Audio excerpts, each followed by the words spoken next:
dia a todas. Nós nos saudamos com a graça e a paz do Senhor. Amém. Irmãos e irmãs, vamos proceder agora. Então, tem umas 30 telas aí. Espero que, se a gente ficar uns 2 minutos, não dá, né? Já vai o tempo todo. Vamos ser objetivo aqui. Eu vou fazer uma apresentação, né? E da Assessoria Regional de Direitos Humanos. E o tema específico sobre justiça do trabalho é um tema que o reverendo Danilo vai nos ajudar depois no debate, na fala, certo, Danilo? Então, eu vou passar aqui essas telas e não cabe muito comentário, é mais uma leitura mesmo. Direitos humanos. Tem aí uma definição de direitos humanos porque é comum na sociedade pensar que os grupos que são defensores de direitos humanos, seja de igreja ou de fora de igreja, há esse preconceito que defendem, não é? Quando um policial tem uma ação heróica, ninguém homenageia policiais, só defende, não é? Como se ele, entre aspas, bandido. Então, eu acho que é bom começar dizendo que o que a defesa dos direitos humanos tem a ver com o metodismo em primeiro lugar. Olha lá, desde o século XVIII, o movimento metodista se engaja na luta, na promoção dos direitos humanos, mesmo antes desses direitos serem sistematizados. John Wesley, fundador do metodismo, empenhou-se pessoalmente, né? Aqui tem uma lista da temática de Wesley, aí, né? De preço de alimento, crítica à escassez da alta de preços, e etc. Então,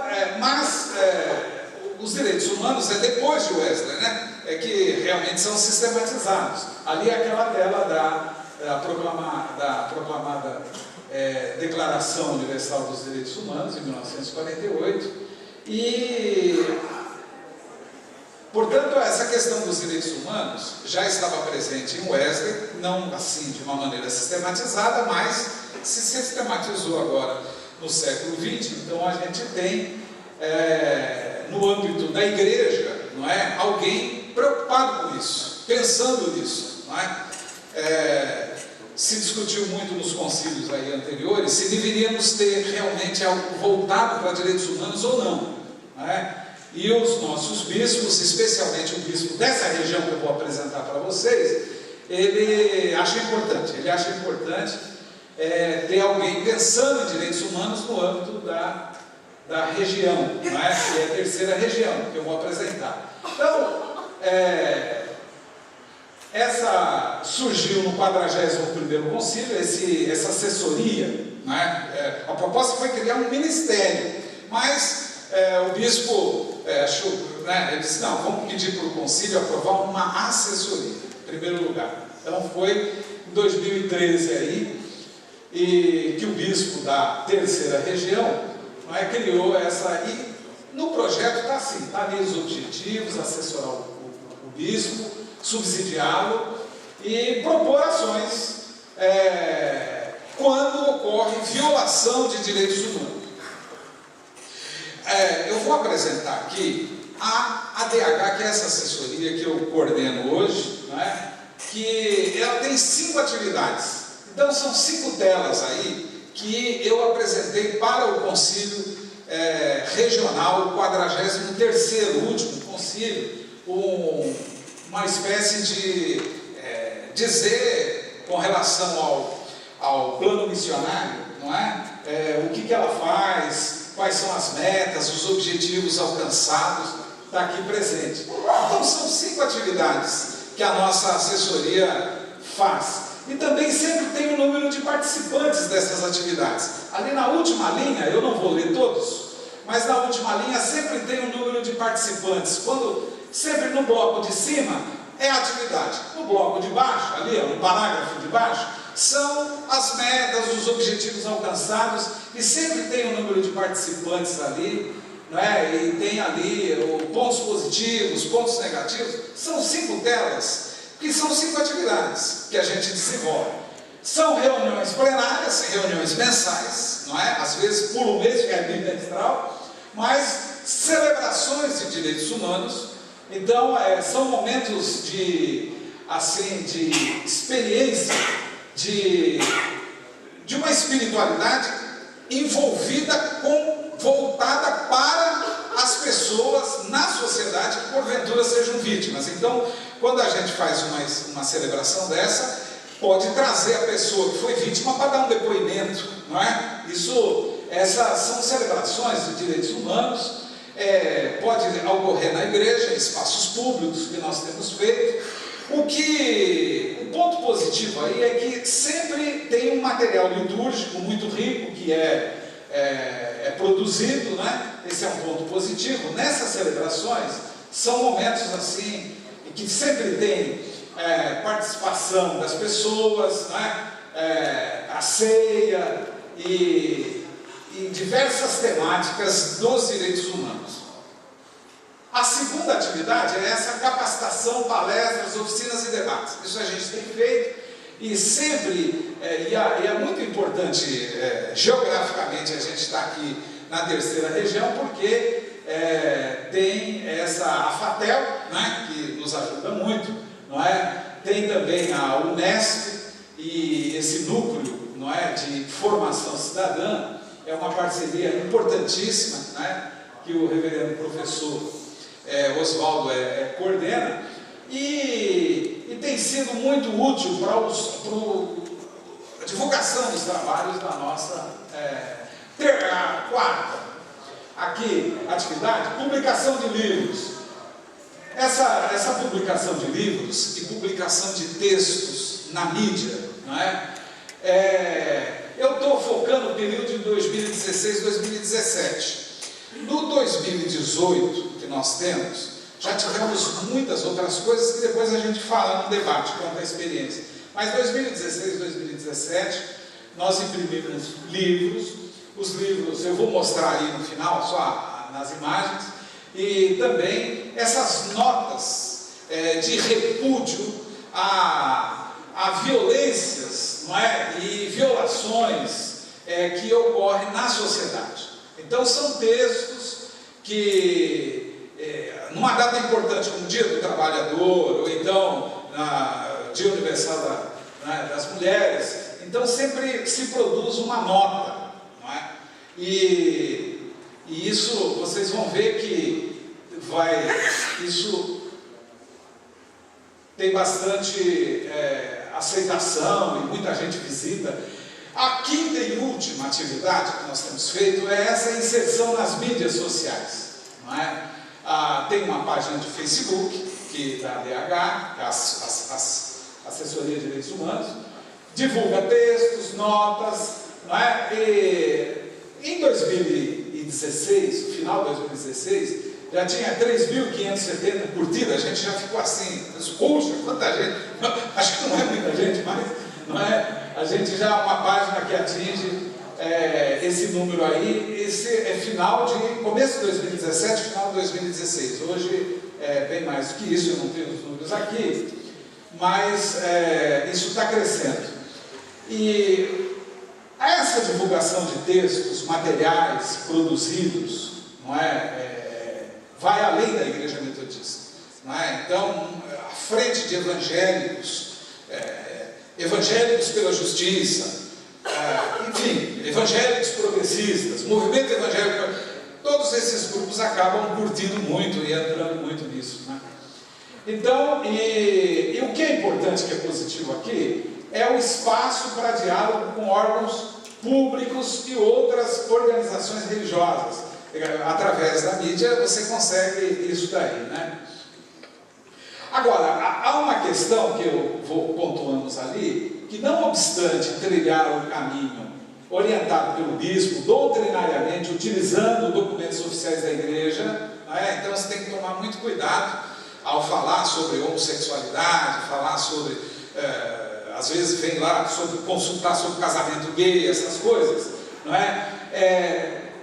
Mesmo ainda existem muitos obstáculos, mesmo que você responda citando e ficando doutrinado bem dentro da estrutura metodista, mesmo assim esse é um ponto negativo dessa utilização da mídia. Bem, então O projeto missionário, aqui tem umas telas que eu tento linkar com documentos da igreja. Eu vou passar muito rápido aqui, porque é um pouco para justificar, não é, que trabalhar com direitos humanos tem tudo a ver com a missão e com nossos documentos missionários.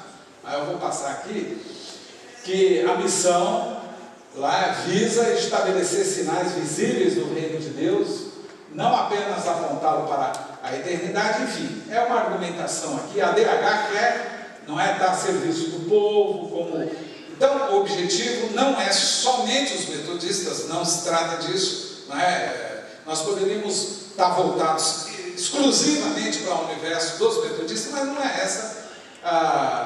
Os metodistas entram também aqui. Quando o metodista sofre algum tipo de violência, a gente já fomos procurados, escuta, olha, tem metodistas, mulheres, que estão sofrendo violência. Então eu peço para caracterizar bem, olha, tem que caracterizar muito bem que tipo de violência é, e se for necessário, tem que realmente denunciar essa violência. Quando a gente fala assim, aí os metodistas ficam com medo e tal. Então, talvez seja um dos desafios nossos, né? Porque o modo como lida com a vítima da violência que não é metodista, não pode ser diferenciado do modo como a gente lida com a pessoa que é metodista e que também é vítima, né, da violência. Então, não pode haver um tratamento diferenciado. Essa é uma das dificuldades, né? A missão acontece na promoção da vida e do trabalho. É só para colocar a palavra trabalho aqui, porque tem a ver com a questão da justiça do trabalho, o pastor Danilo vai aprofundar. Tem aqui o Plano Nacional Missionário, com as suas ênfases, né? Toda a nossa atividade é ligada a alguma ênfase missionária. Aqui são pronunciamentos, as próximas telas, já está chegando ao fim, são pronunciamentos importantes e ocorrência que nós fizemos ao longo de 2016 e 2017. Então, por exemplo, teve aquele episódio no estado de São Paulo, em que houve greve dos estudantes secundaristas, né? Então as escolas estavam fechadas e os alunos ocuparam as escolas e houve violência policial. Então o nosso grupo fez uma manifestação, fez um pronunciamento. E da greve dos professores, foi uma greve muito grande também, tivemos um pronunciamento. E sempre no dia do trabalhador, no mês de trabalho, essa questão da terceirização, quando foi proposta, já foi aprovada, né? Mas nós, naquele momento, nós também fizemos um pronunciamento, fizemos reflexões, toda vez, todo 1º de maio sempre tem reflexões. A questão da maioridade penal tem pronunciamentos. Teve uma lição de escola dominical sobre o Dia Internacional dos Direitos Humanos. E, enfim, mobilidade, não é? Toda essa temática sobre o trabalho análogo à escravidão, não é? E a violência. Quando houve aquela questão do passe livre, da paralisação do transporte público, recentemente, a professora Magali fez um pronunciamento, a DH disse assim, bom, nós vamos, nosso também, professor, não é? Então isso foi muito importante para nós. Estou pondo ali o nome da Magali, que tem que dar o crédito para a professora Magali, não é?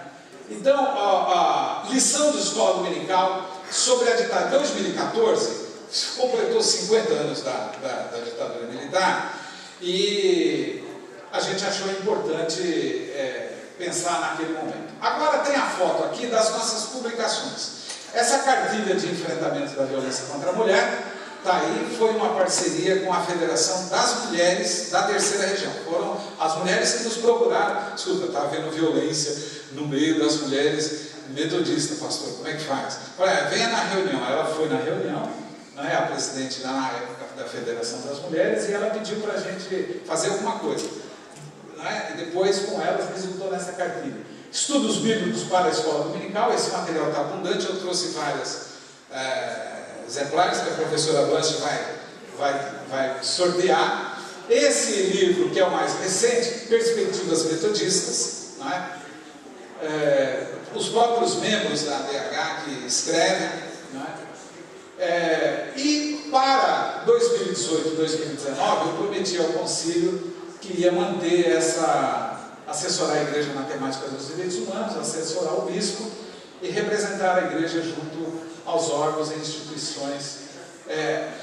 Terminou a fala, aqui só algumas, para vocês verem a reunião de trabalho nosso. Ela sempre é uma reunião relativamente tensa, todo mundo trabalha bastante, né? Sempre reúne ali 20, 25 pessoas. Aqui é na Igreja Central. Esse é um ato em memória de metodistas perseguidos pela ditadura militar. Esse é um ato unificado que nós participamos. Está lá o reverendo Marciano do Prado, que era o coordenador antes de mim. Teve a comissão Memória e Verdade. É uma época, em 2015, o Suplicy era secretário de Direitos Humanos.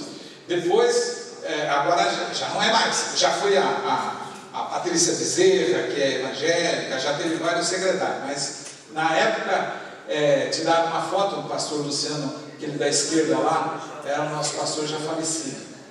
Então, acho que estou voltando.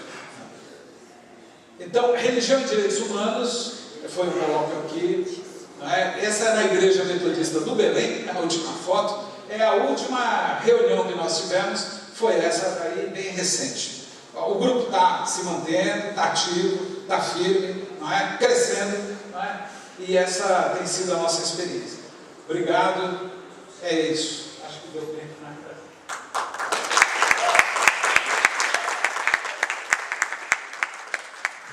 Quero dizer da minha alegria de estar aqui. Eu sempre estive aí embaixo, né? Eu sempre, a cada semana wesleyana, a cada semana de estudos teológicos, eu já considerava um momento de muita...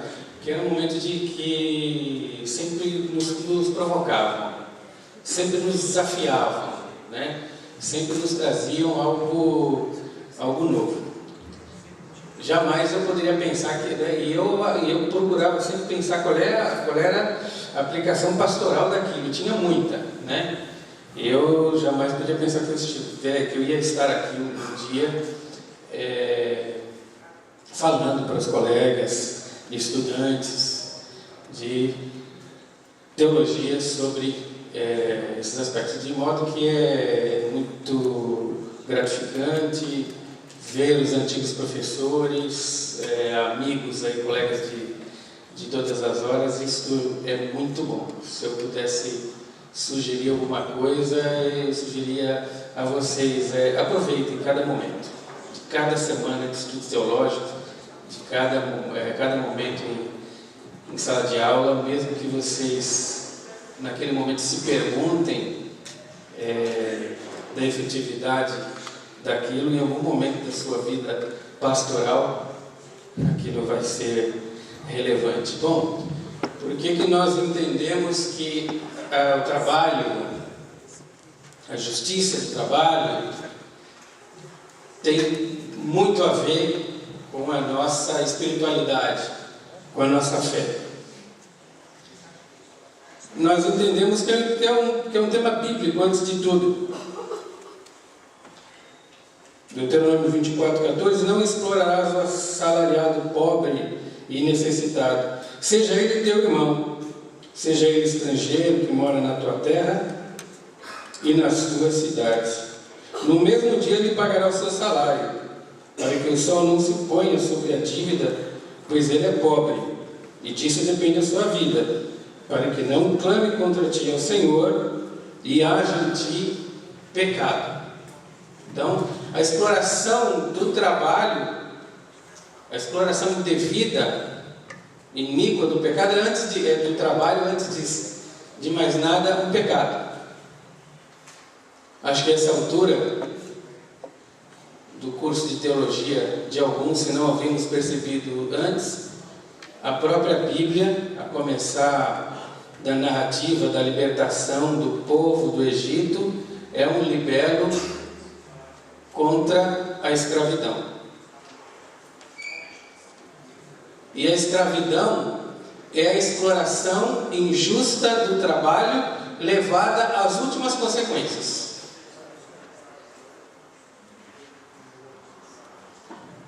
No Novo Testamento, uma das parábolas de Jesus, ele compara Deus como um patrão que sai a assalariar. O texto diz aquela medida que dá sustento por um dia, né? Que é o equivalente a um vale-refeição, a um vale-almoço e a um vale-jantar.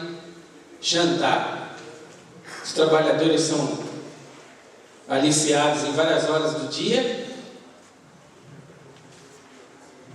E diz a parábola que aquele assalariador de casa pensado chama os últimos primeiros, que trabalharam 1 hora, e recebem a paga do dia, a paga total, a paga do sustento do dia. Menos que aquilo é passar fome. Menos que aquilo é saúde em perigo. E os que trabalharam 12 horas é oba, vamos ganhar, quem sabe, 12 horas mais. E ganharam a paga do dia, ganharam o salário do dia. E como humanos que são, como humanos que somos, talvez a gente se coloque no lugar deles, questionam o assalariador. Falou, poxa, mas ele trabalhou 1 hora e ganhou o mesmo que a gente. É interessante a pergunta que aquele assalariador fala para eles, e é Deus falando na parábola. É mau aos teus olhos porque eu sou bom? Então a questão das relações de trabalho, elas são sempre permeadas sobre essa pergunta da dignidade humana, da busca da justiça. Já foi dito aqui, né?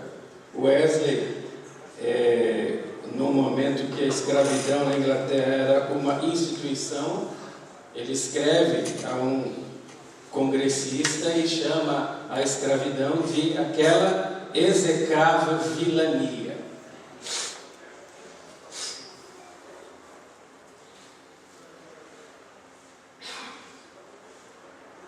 No século XX, no Brasil, já em 1940, instituiu-se o primeiro critério de salário mínimo. O salário não deve ser menos que isso, 24 mil réis. Na época, não sei como é que seria a conversão para hoje. Mas é um sintoma de que a própria sociedade, se não houvesse regulamentação, pagava o que queria.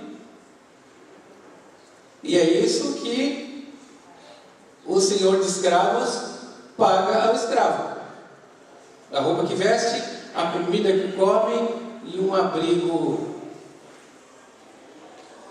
precário. Em 1943, 1º de maio de 1946, promulgada a CLT, a consolidação. Não é uma codificação, é uma consolidação que vai sofrendo vários adendos ao longo dos anos. Isso diz muito do que é a sociedade brasileira, de como são tratadas as relações de trabalho no Brasil. Não se conseguiu um sistema codificado de leis, né? Quem diz, não, mas foi inspirada na Carta del Lavoro, é um documento, a palavra fascista está na moda, né? Uma república oligárquica em vários tempos e épocas nunca iria passar uma legislação de proteção ao trabalho que talvez não fosse dessa forma. Hoje, a ameaça é no sentido contrário. A ameaça que já se confirma pontualmente em algumas questões. Terceirização do trabalho, em 2004, a última decisão do Supremo Tribunal Federal com a possibilidade de terceirização da atividade fim, ou seja, uma empresa que se utiliza de mão de obra para aquela atividade que ela se julga vocacionada. Uma universidade ou uma escola que vai contratar professores, por exemplo, funcionário da limpeza, poderia ser terceirizado, a segurança poderia ser terceirizado. Hoje não, hoje é possível, do ponto de vista legislativo, que uma universidade ou uma escola terceiriza a contratação de professores que são atividade fim, por exemplo. Ouvimos também a última alteração da CLT agora, em 2017, enfraquecendo o papel dos sindicatos, e toda essa legislação trabalhista, todo esse esforço de proteção do trabalho e do trabalhador é em razão do reconhecimento pelo Estado da vulnerabilidade do trabalhador enquanto pessoa. E aí o fomento, o incentivo de organizações de trabalho, de organização de trabalhadores que estão em xeque agora, né? Até na campanha política se propõe uma segunda carteira de trabalho verde e amarelo, no qual o cidadão vai poder firmar contrato diretamente com o empregador, sem o amparo do próprio sindicato, né? Vão querer inaugurar o explorado voluntário. Então nós cremos que é assunto bíblico, assunto da igreja, assunto da fé, refletir e tomar posição no que diz respeito às organizações de trabalho. O plano para a vida e missão tem um campo específico falando dessa questão. O trabalho é algo próprio do ser humano, que é próprio do Criador. O trabalho pode ser de experiência ou sofrimento ou de libertação. Nossa participação no reino de Deus renova a nossa compreensão acerca do trabalho. Seus resultados e seus benefícios tornam-se fontes de realização da vida pessoal e comunitária. Essa experiência nos leva a concretizar nossos dons e ministérios como trabalho a serviço do reino de Deus, compartilhando com os outros a fé em Jesus Cristo como Senhor, Salvador e Libertador. Colocamos-nos a favor das relações justas entre empregadores e empregados, estando ao lado daqueles que são explorados em seu trabalho e daqueles que nem sequer conseguem trabalhar.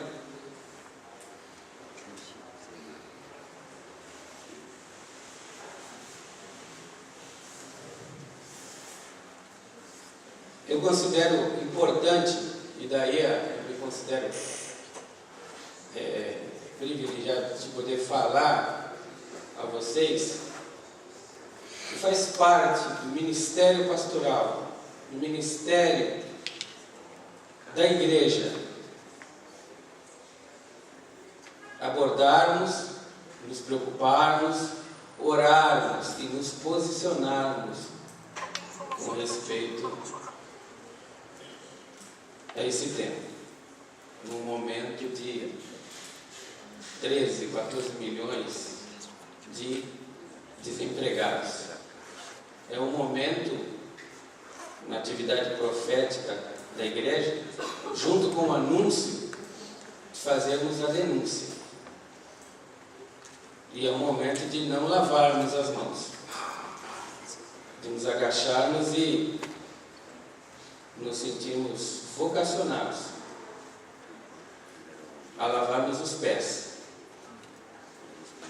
daqueles e daquelas que são vítimas desse sistema injusto. Muito obrigado.